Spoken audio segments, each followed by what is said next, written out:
আগামী 16 ডিসেম্বর বিজয় দিবসে দেশে কোনো ধরনের নিরাপত্তার হুমকি নেই বলে জানিয়েছেন স্বরাষ্ট্র উপদেষ্টা lieutenant general Mohammad Jahangir Alam Chowdhury.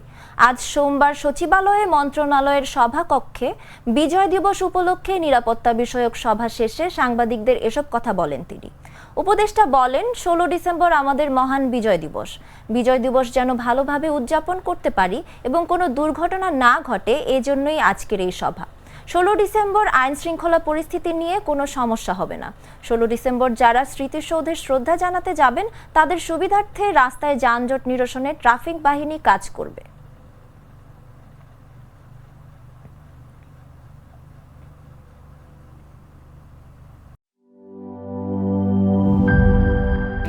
Sir, আমাদের নতুন প্রোডাক্ট সিক্সার্স দেখতে তো ভালো, খেতেও ভালো। তুমি একটু বেশিই বলো। জানি স্যার, বিশ্বাস করবেন না, তাই সুপার স্লো মোশন ক্যামেরা নিয়ে এসেছি।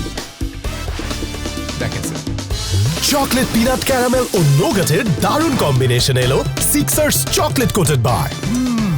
পুরোটা এনার্জি।